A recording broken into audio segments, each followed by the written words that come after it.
Heart and soul center of light. Congratulations on this 11th anniversary. In Genesis, it says, in the beginning, in consciousness, the strong ones, the masculine and feminine powers of creativity made the heavens and the earth. And it was formless and void. And the feminine spirit hovered over the surface of the deep. And then the strong one said, let there be light. And there was light. That's your story. Out of a foundation of ideas and through coordination and collaboration over the years with your leaders, you have become and continue to be a light not only in the Bay Area, but throughout the world. It has also been through the coordination of those powers I preached about with wisdom, knowledge, and understanding, and counsel, and justice, and prudence that you have and continue to be who you have become and who you are for such a time as this. My only regret at this moment is that I'm not there to celebrate it with you physically. Boo-hoo. Because I'm used to coming out there 2 or 3 times a year. But I'm looking forward to the time when I will be able to join you physically, to dance, to celebrate, to teach, and just to love on each other. So, blessings to you. This is the continuation of a beginning, because that's what Bereshit means. It means in beginning and in consciousness, the ever transforming and renewing power of creative genius that you have been, that you are, and that you will continue to be. I miss you, I love you, and I only just give thanks for your beingness in this world, in this place, at this time. Peace, blessings, and love. Amen and Ashe. I want us to celebrate somebody very special to me. Reverend Andrea L., founder, spiritual director of Heart and Soul Spiritual Center in Oakland, California. I've known her, I think, since 1999, thereabout, or 98. She was with the East Bay Church of Religious Science and then upgraded herself to have her own ministry with her direction. The theme of her ministry always inspires me. Conscious, intentional living with proven spiritual tools. Very beautiful lady, not only in the body but in the soul. Very dynamic, logical, things must be done properly. A woman of excellence. If it has to be done, it has to be done excellently. I've been in the ministry for 45 years. And I know what it is to travel this journey for 11 years. Wow. My heartfelt blessings and congratulations to her and to the whole community. When I get there to Oakland, I'm always smothered with their love. All around me wanting to do something for you. I love their spirit of service. Wow. You get there and what they have to do for you is like somebody is there on point, on purpose, ready to do, and asking if the person can do even more. That's the spirit that will really evolve the soul, because it's a spirit of promoting life. We are here for service. You find all of their volunteers on point. It's not like I'm volunteering so I'm resting. She demands excellence, and she herself is a woman of excellence, and she gets excellence. Emotional transposition. I need to really capture her emotions so I can really transpose myself into that feeling of excellence. I love the way she talks, looking straight into you, and then it's like looking for the next word. It's as though she's saying, don't let the next word coming from you be a God word. So So it's like, I'm ready, looking for it. Let it come. Then she pale her lips, watching for. I love that spirit. Dedication, love, joy. You know, often when you meet people who are very logical, they lose touch with their feminine, compassionate nature. But here is a woman who has got a compassionate nature also to the max. I'm talking about Reverend Andrea L. Please give us some love for me. Give us some love for me. That's why we have to give her the sacred blessings. Happy 11th anniversary, Heart and Soul family. I miss you all so much. And I send you so much love from the red clay that supports my home. To say that Heart and Soul changed my life would be an understatement. Truly, Heart and Soul, my time at Heart and Soul in fellowship with you all, and of course, under the glorious guidance of our beloved Reverend Andriette Earl, expanded my life and helped me to ground my life. And oh gosh, so much more. The love and the kindness and the witness and the presence and the music ministry, Prentice McKenzie, and all of the amazing folk that I met coming through those doors, and in spirit and in flesh. So good. And I trust that one day I will be in that room again, in the room with you all, making a joyful noise, perhaps for the 12th anniversary. But right now it's the 11th, and that's an incredible and wonderful accomplishment. And so, joy, joy, joy, and blessed be.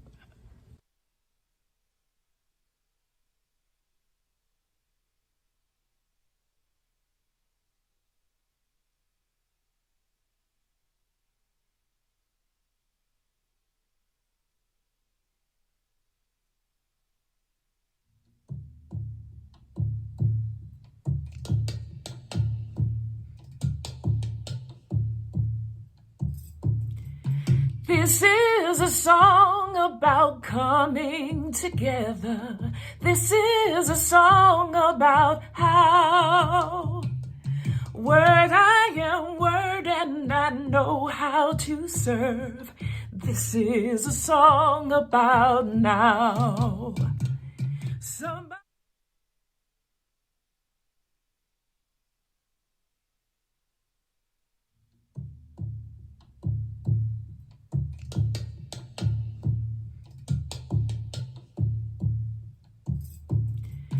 This is a song about coming together. This is a song about how word I am word and I know how to serve. This is a song about now.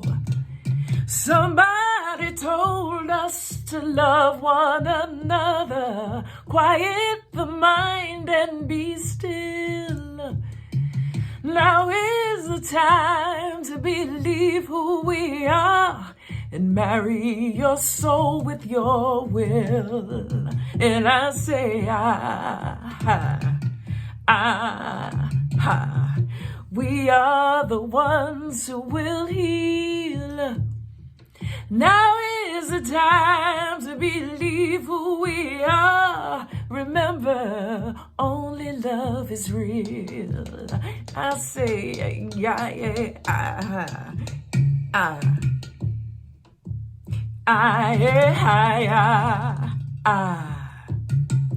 This is a song about healing the healer, opening hearts with your sound. Changing the world with all of our hands together, standing your ground. And I say, we are the ones who will heal. Now is the time to believe who we are. Remember, only love is real. And I say, ah, ah, ah, ah.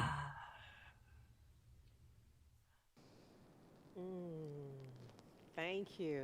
That was our heart and soul medicine woman, Gina Breedlove, who is now outside of Atlanta, and just so grateful for the love that she is and that she shared with us. Just so very grateful for my teachers, mentors, Dr. Will Coleman and Brother Ishmael Tete. I don't know, some of you may not know much about Brother Ishmael Tete, but he literally recorded that blessing for Heart and Soul. And I should say that it was a much longer blessing for Heart and Soul, literally a blessing during his church service.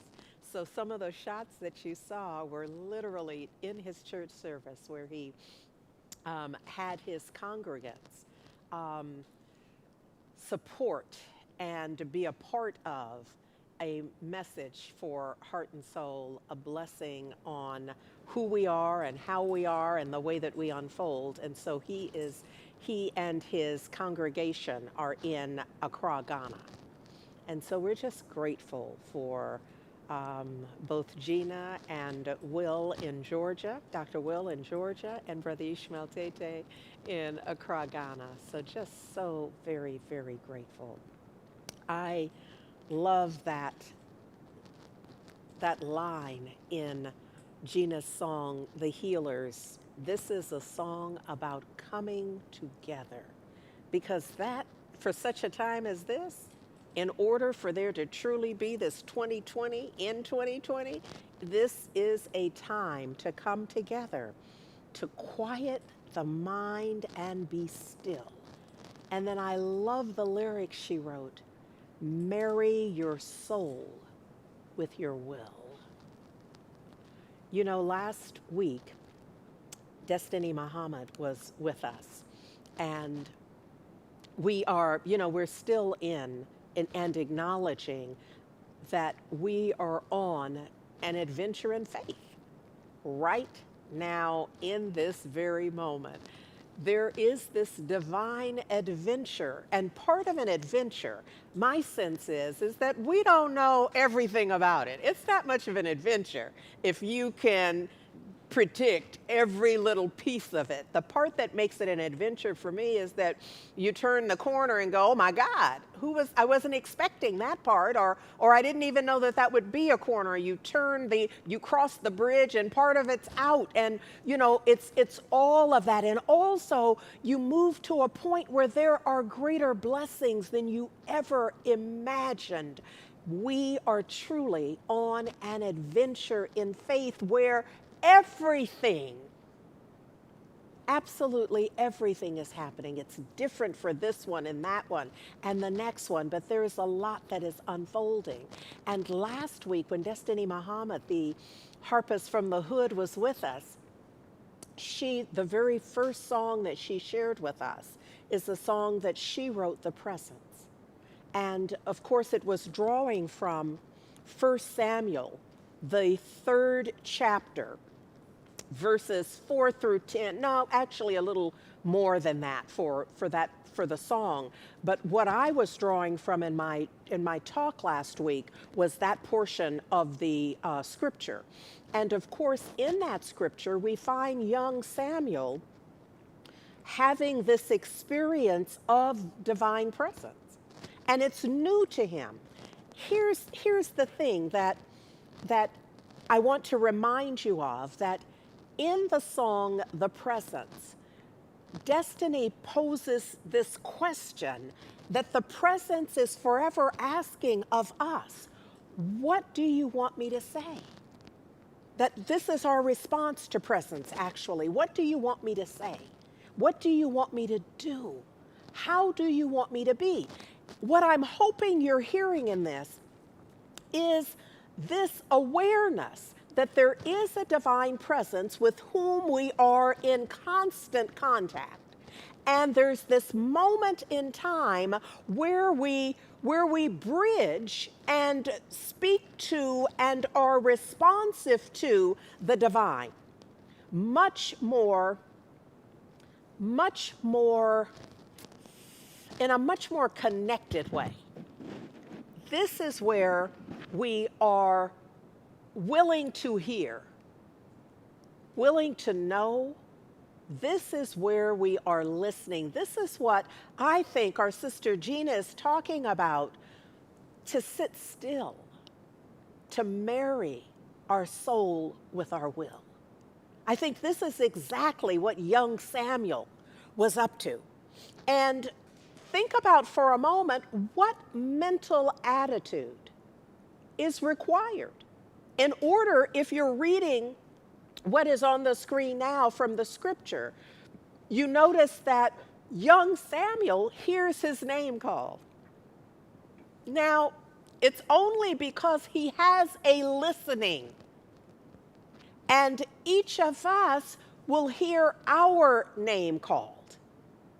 Each of us, there's a message, there's a calling on our lives that we only hear when we have an attitude of listening, of divine availability, of being committed and being persevering. That's what we hear. That's what we really glean from 1 Samuel. We get the perseverance, we get the commitment, because every time Samuel hears the call, he goes to his teacher, he goes to his master. He hears the call and he is responsive. That's what I want to get to. That's what I want to remind us of, that there's an attitude of responsiveness. That's, I think, where we often are least effective. That we expect a miracle, but we're not doing nothing. Well, let me not get carried away here. It's not that you're not doing anything, it's that you're not doing what's required. So you're doing some stuff, but often it's the stuff to keep you out of the mix. You like put the pillow over your head because you're not really taking calls from the divine. You're not really wanting to hear that you already have something set. You got your calendar booked. You have a full intention around how it's going to go. I'm talking like I'm talking to y'all when I'm really telling my story. Because this would be one of those moments where I would say, if I had money for every time I didn't listen and wanted to do it my way. And fortunately, I'm at a point in my life where I always arrive at a point of awareness, where I just have to go back and forgive me and work it out with me for the attitude. Remember, I asked you, what's the mental attitude that's required? Because we have a class coming up, the mental equivalent, and that's really about what's the mental attitude? What's causal?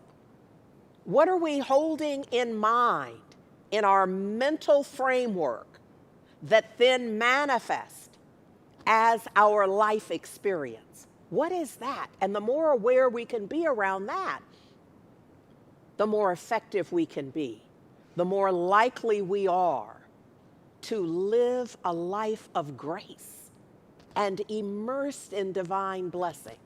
So Dr. Emmett Fox says that God is the only presence and the only power. God is fully present here with me now. That would be a worthy affirmation for us to declare together right now. God is fully present here with me now. I'm going to ask that we do that one more time. Let's back it up so that we declare God is the only presence and the only power, and then apply it to our lives. You ready? Let's go. God is the only presence and only power. God is fully present here with me now. Now that's the truth.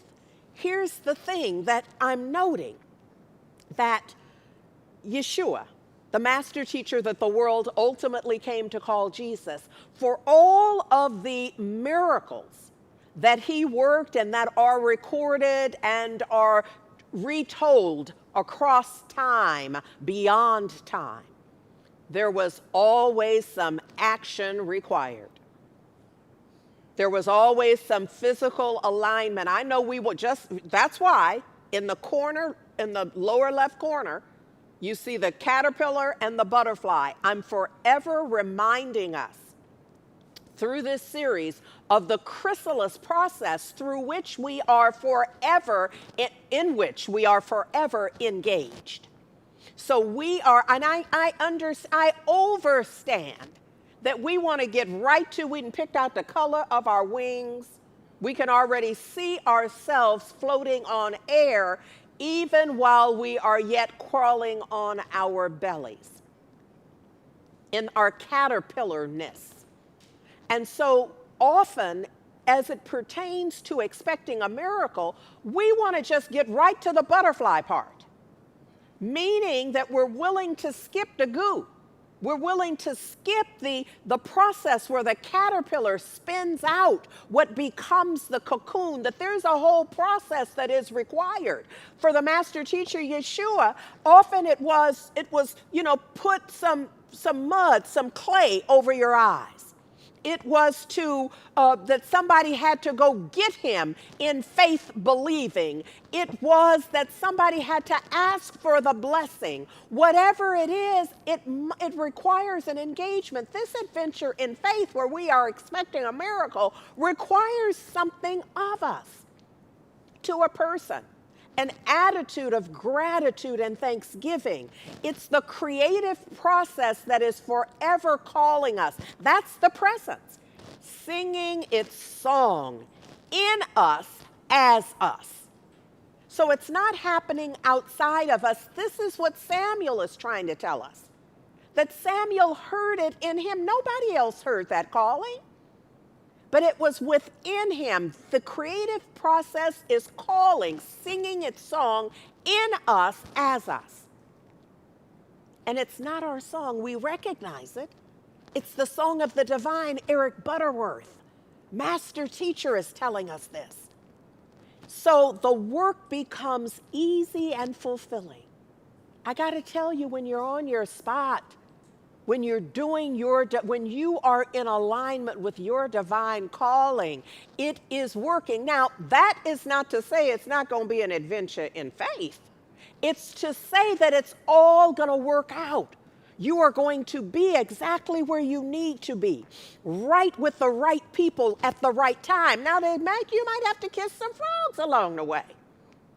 But ultimately, the idea is in your listening, where you marry your soul with your will, it cuts through a lot of the minutia and the inertia so that you can rise above, so that you can look up. Somebody says if you can look up, you can get up. And so that's what we're talking about, so that you are available for the change that is required. Here in Psalm 37:5, commit thy way unto the Lord. Trust also in him, and he shall bring it to pass. This is the marrying our soul with our will. It's that you commit. This is why I'm just thinking about all of the various miracle allegories that we're aware of, where Yeshua, the master teacher that the world ultimately came to call Jesus, is, first of all, somebody goes to get him.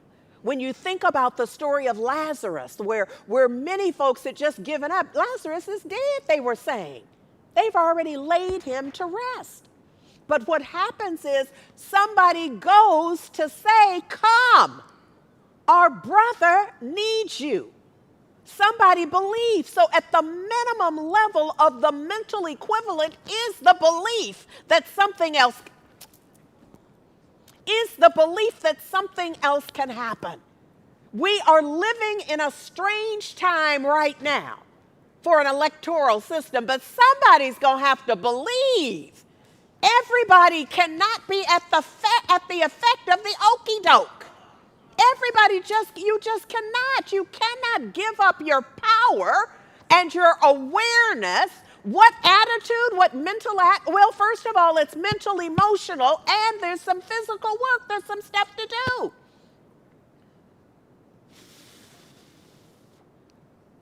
There's something for each of us that is our calling in every situation. You know, I've told you before, because we are there really is something about spiritual activism that is connected. This is where we're what? We're marrying our soul with our will. So there's spiritual activism, social activism, and at Heart and Soul Center of Light, we are holding those two things together, at least that. It's really a composite of many more things as well, as we are about, somebody would say, doing the Father's work. That there's a calling on each of us. So for some, the good trouble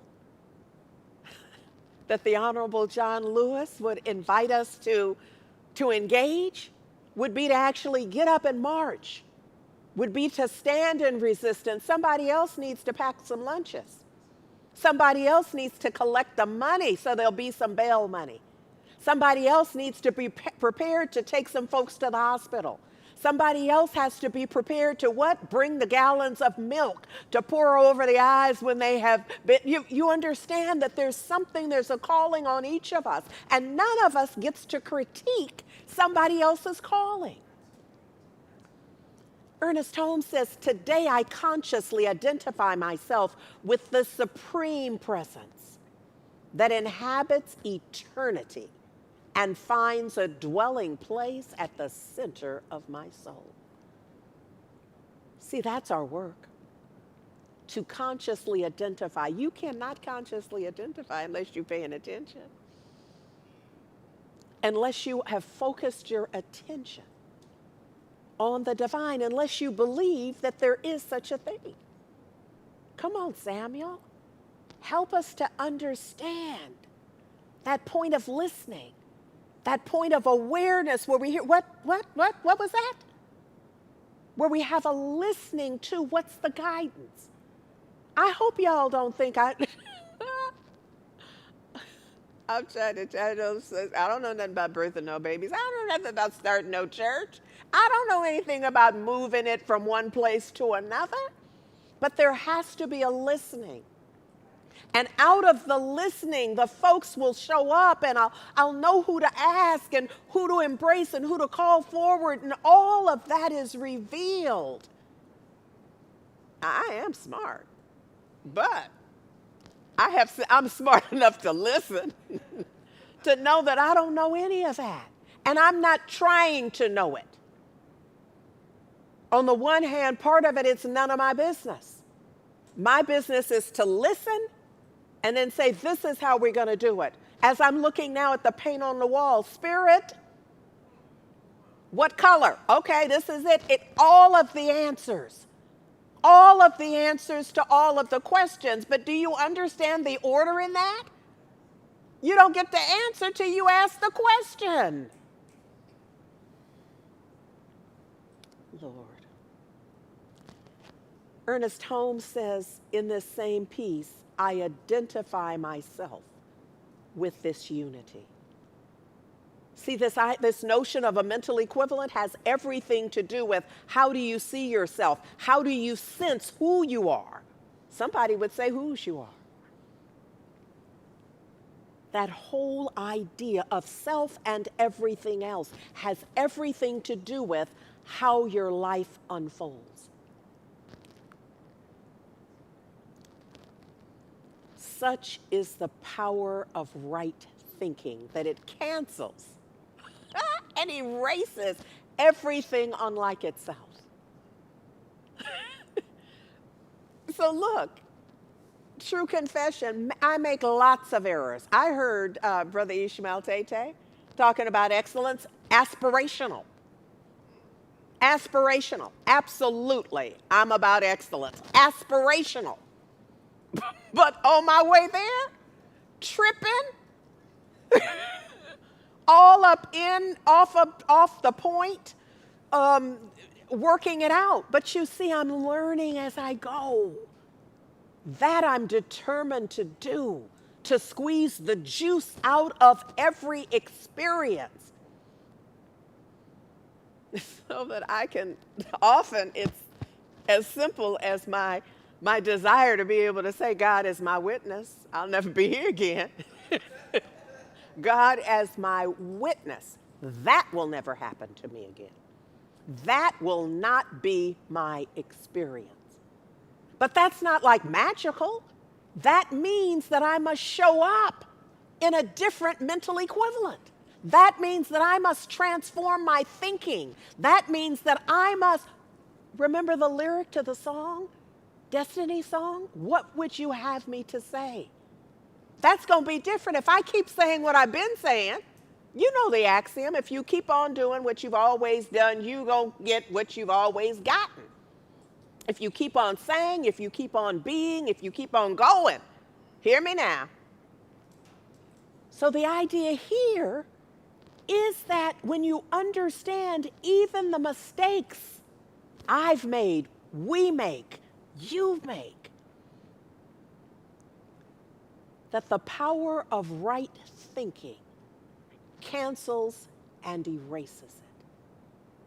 Because there is no moment outside of now. I know we keep trying to drag the past into right now, but there is no moment other than now. Which means if you marry your soul to your will right now, something else happens. You are now open to a new possibility that didn't exist before in your realm. It existed in the field of infinite possibilities, but was inaccessible to anyone who was not vibrating at the frequency, the mental, emotional, and spiritual frequency of that experience. So that's the shift that we're talking about. Samuel's mental attitude that I asked about early on. This is my sense. It's what Ernest Holmes talks about in 365 Science of Mind. He says it is written that the law of the Lord is perfect. Therefore, when we commit our ways to the Lord, we are automatically using this perfect law. Even in the most trivial things, I already told you to paint on the wall. Somebody would say, really, Rev? Yes, really. Whatever the drag is, yes, really. Whatever the, yes, really, yeah, that too. What would you have me to say? What would you have me to do? What would you have me to wear? What would you have me to buy? All of that released. He says, even in the most trivial things of life. To this law, there is neither great nor small. It's always responding to us. How? By corresponding with our mental attitude toward it. So our mental attitude can be consciously controlled. See, for anybody who was just sweating bullets, now you understand that you can change it. We can always make conscious use of the law of good.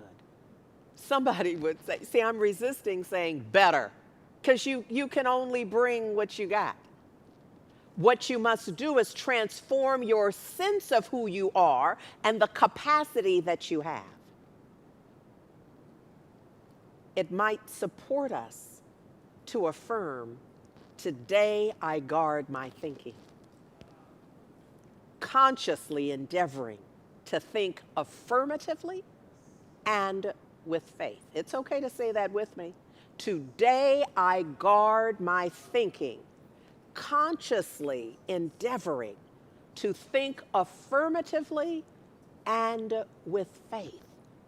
You see, now we're beginning to shift outcomes. For the one who has absolutely no barrier, no interference, no thought in mind or wound held in heart to interfere with that affirmation, that one has already carved out a new groove. For anyone, though, who's holding on to something where they're like questioning, guard my thinking affirmatively, what about, you might be getting a little bit of traction, but you're not going to cut a new groove in. And I believe the work that we have come to do on this adventure in faith is to cut a new groove. Remember, we're affirming 2020 in 2020. And so the idea is that we do whatever is required in order to make the change required. Look, when I think about the how-to, I'm going to share from This Thing Called You by Ernest Holmes. Because I think it's so important that this how-to, often when we're teaching principle, we say, don't worry about how to. It's none of your business. But I know the human condition is that some of us can't let go of how. And so I just want to offer some support and some assistance around this. So Ernest Holmes says in chapter 5, he says, you need not go through any practices to unify with this power, for you're already one with it. You need not go in search of it, because it is already right where you are. Because you are always in contact with it, you can bring into your life the good you so greatly desire. For it will honor your desires. It will bring them into manifestation in your life. Say to yourself then, this is the part. See, this is where this virtual situation is really going to work for us. Because I'm going to read it, but I'm going to suggest if you really want to get this, play it back later. Because you'll find it. We will put a link there'll be a link for it on our website. But we also, if you're on our mailing list, you'll get our recap. There'll be a number of ways you can get to it, not the least of which is to visit YouTube and find it there. But hear this. Say to yourself, Ernest Holmes says then, I place my affairs in the hands of goodness, love, and wisdom. I place them there with supreme confidence. What's the mental attitude? This is it. This is how to do it. I have a childlike faith and trust in good. Think of Samuel when you read that part. I know, you hear that? I know there is nothing between me and that which is best. There is nothing between me and that which is best. I am filled with enthusiastic hope.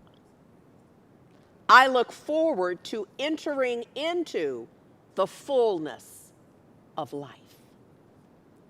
He says the greatest adventure of your life lies in your conscious use of this power. Remember, we're on an adventure in faith. The greatest adventure of your life lies in your conscious, I'm going to add an intentional use of this power. You find it at the center of your own being, in the quiet of the evening. Gina said, in the stillness, be still. In the stillness of the night, at the dawn of the new day, and in the midst of activity. Nothing can be more immediate or personal to you than this presence, which is in everything and without which there could be neither life, thought, nor action, except this here and now today. Say, he says, I am conscious that good is expressing through my thought. My mind is open to the influx of truth. I am guided. I am informed. I am guarded. I am led into pathways of peace and goodness. I suggest we start this today.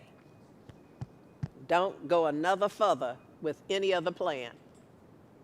Switch horses midstream. This would be the point at which I could advise that that would be a good idea.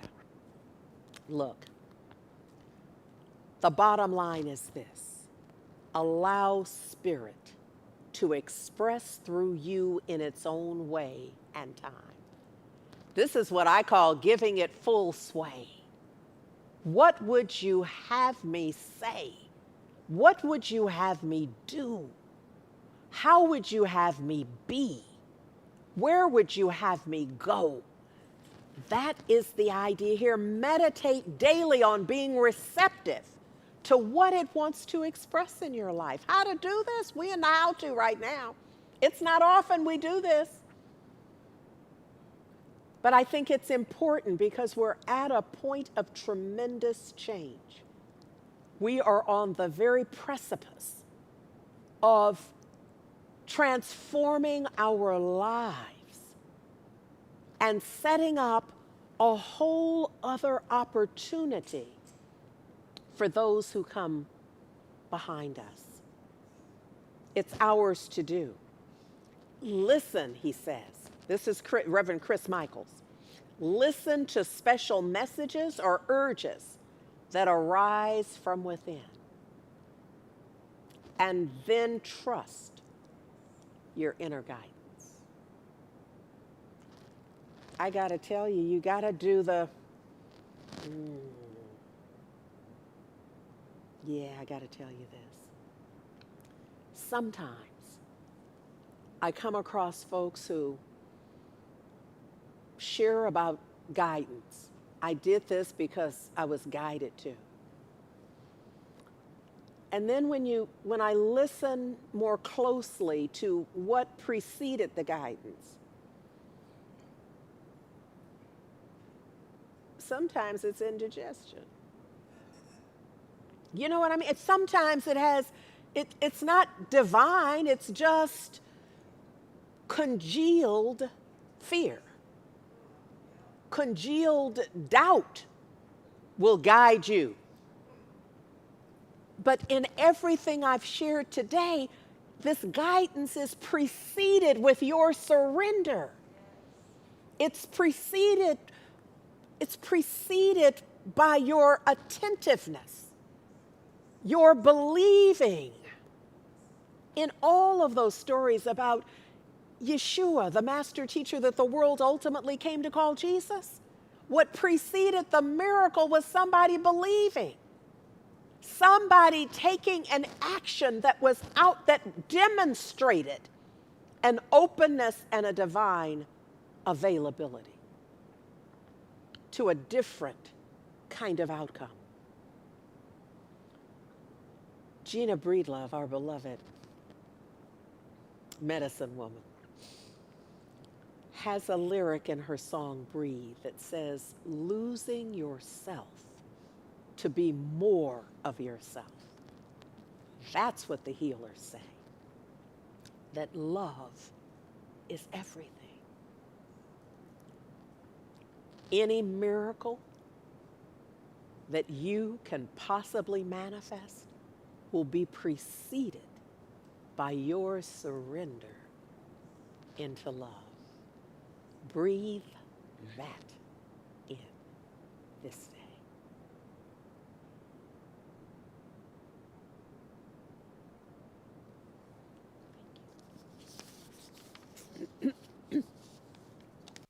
Good morning, Heart and Soul family. Oh,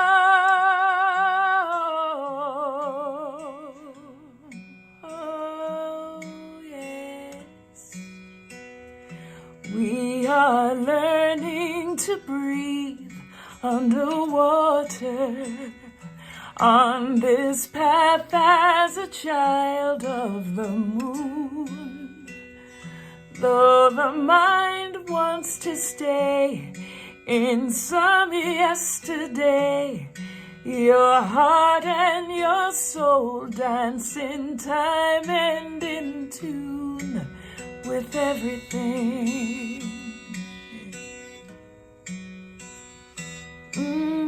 Everything.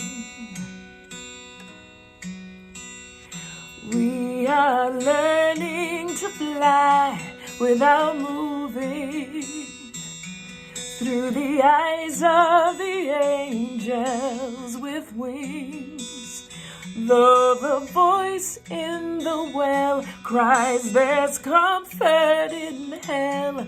Your spirit is one with the wind and the trees and everything. Everything.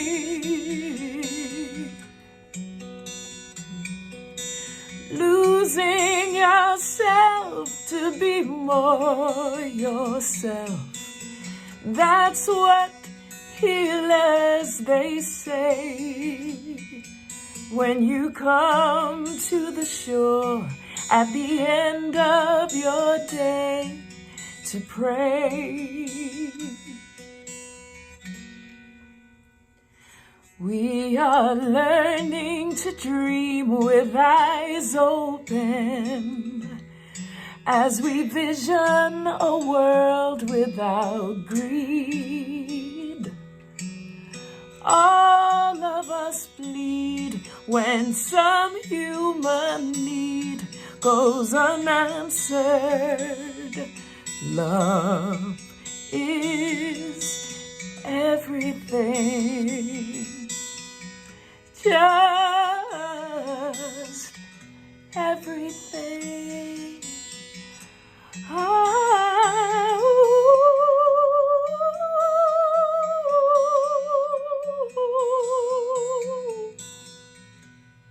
Love, love, love.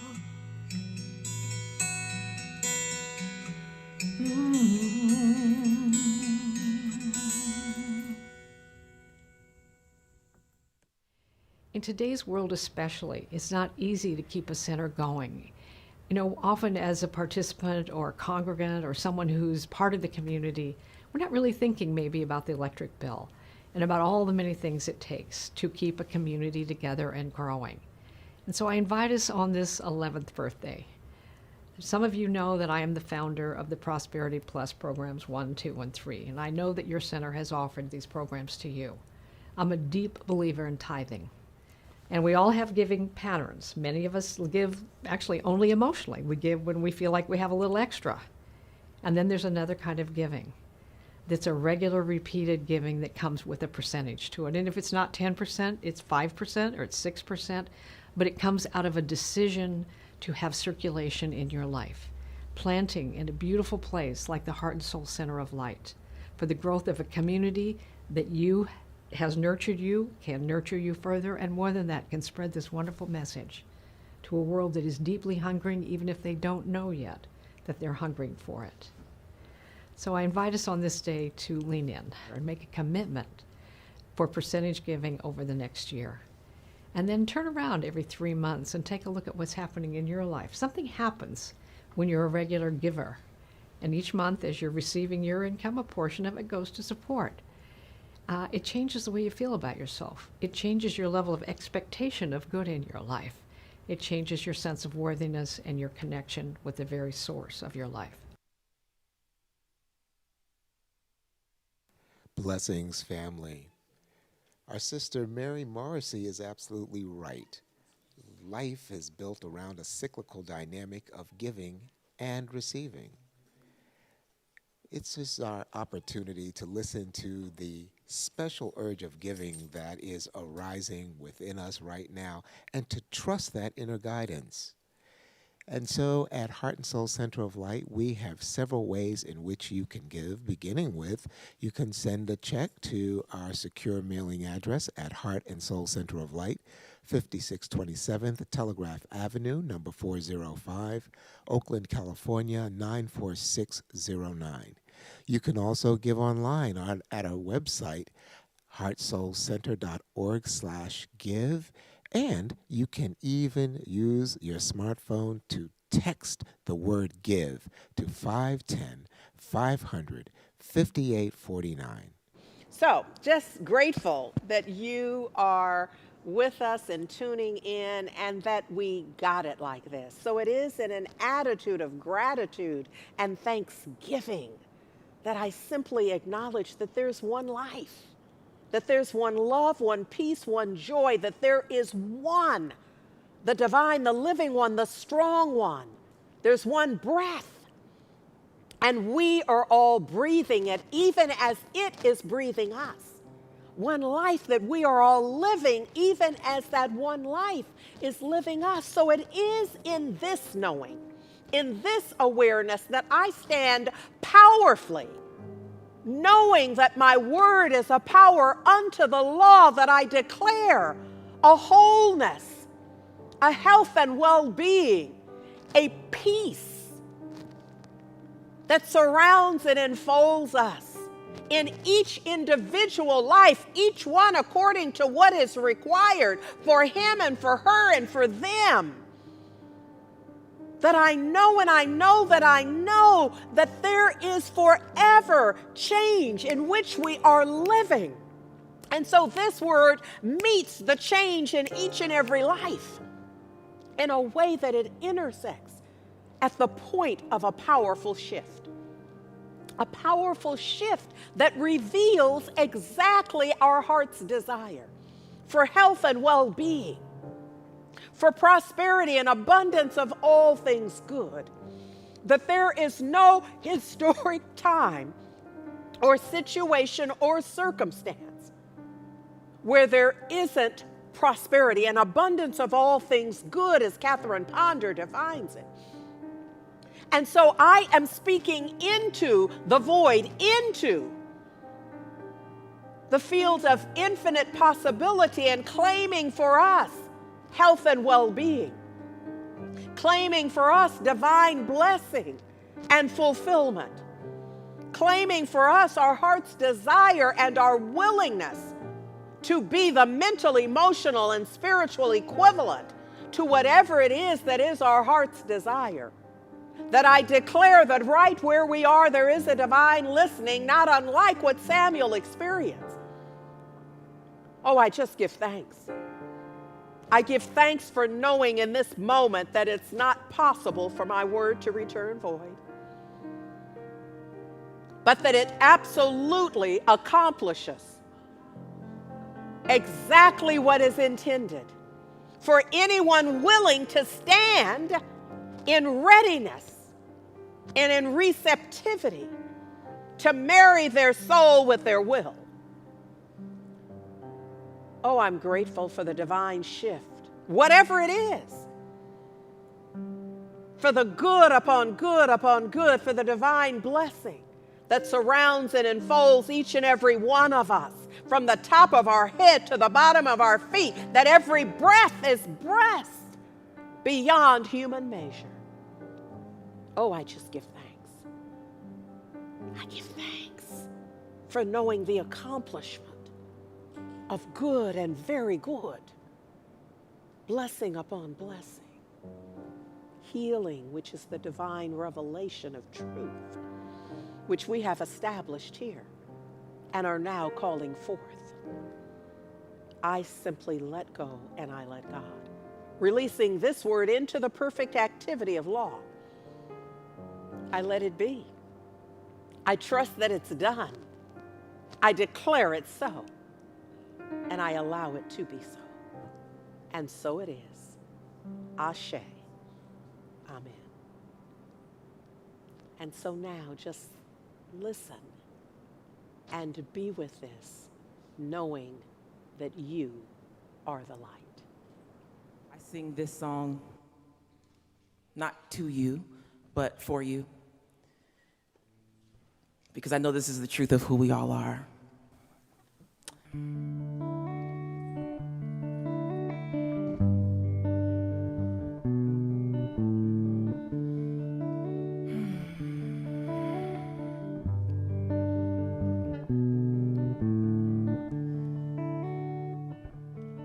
Take take these words in.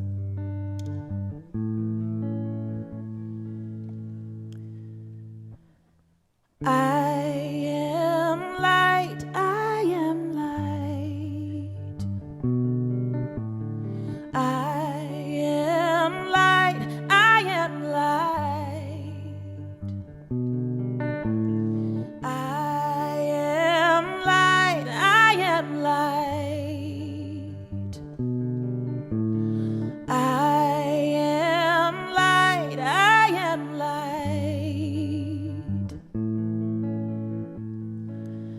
I am not the things my family did.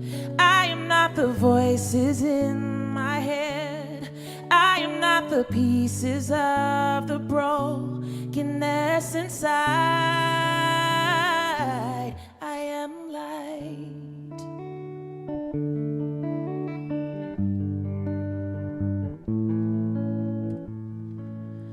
I'm not the mistakes that I have made or any of the things that cause me pain. I am not the pieces of the dreams I left behind.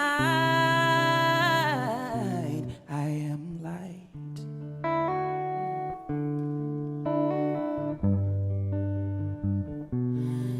I am light.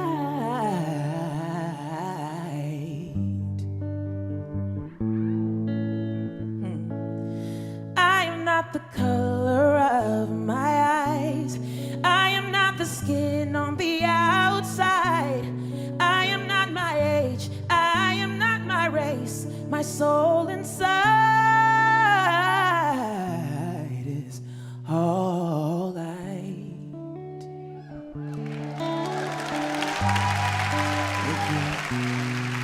All light, yeah, yeah.